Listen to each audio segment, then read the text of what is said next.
याद कीजिए सन 1977 जब आपातकाल के बाद कांग्रेस की बुरी हालत हुई थी और भारतीय जनता पार्टी सत्ता में आई थी।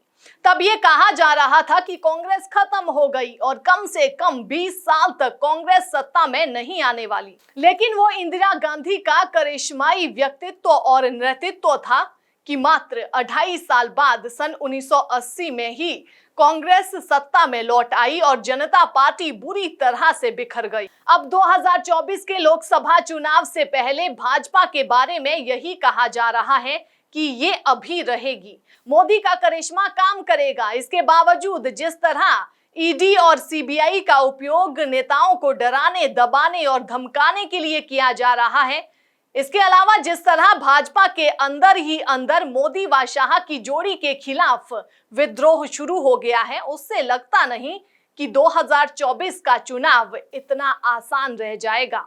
नितिन गडकरी, राजनाथ सिंह और योगी आदित्यनाथ अब उतने विश्वसनीय नहीं रहे और ये भी प्रधानमंत्री पद के दावेदार बताए जा रहे हैं। दूसरी ओर कांग्रेस में बड़े स्तर पर टूट फूट जारी है। गुलाम नबी आजाद, अश्विनी कुमार, कपिल सिब्बल के बाद लग रहा है कि मनीष तिवारी भी कांग्रेस की मुंडेर से उड़कर जाने के लिए पर तोल रहे हैं और ना जाने कब ये पंछी भी उड़कर दूसरी मुंडेर पर जा बैठे।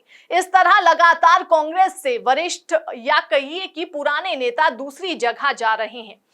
इससे यह भी लग रहा है कि कोई नई कांग्रेस बनने वाली है जिसमें नए चेहरे देखने को मिलेंगे। वैसे भी मनीष तिवारी एक चुनाव लड़े भी नहीं थे और संभावित हार को देखते हुए अस्पताल में दाखिल हो गए थे और कांग्रेस को लुधियाना से किसी और को मैदान में उतारने के लिए विवश होना पड़ा था। अब कह रहे हैं कि हम किराएदार नहीं, कांग्रेस में बराबर के हिस्सेदार हैं, तो तब क्यों टिकट लौटाया था? ये भी एक सवाल है। एक किताब में मनीष तिवारी ने ताज होटल की बात उठाते हुए लिखा था कि इस मामले को कांग्रेस ने बेहतर तरीके से नहीं संभाला था। तब चुनाव का समय था और इसका फायदा भाजपा को मिला था। G23 के सदस्य ऐसे समय में मुद्दे उठाते हैं जब कांग्रेस कुछ नया या फिर बड़ा कदम उठाने वाली हो या फिर चुनाव नजदीक हो। इस बार भी गुलाम नबी आजाद और मनीष तिवारी ने यही किया। जब कांग्रेस भारत जोड़ो यात्रा पर निकलने वाली है तब गुलाम नबी आजाद इस्तीफा देते हैं और मनीष तिवारी आलोचना करने आगे आते हैं।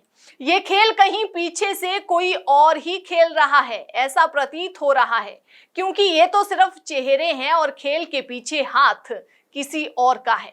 फिर भी नई कांग्रेस बनने वाली है या ये लोग नई कांग्रेस बनवाने जा रहे हैं?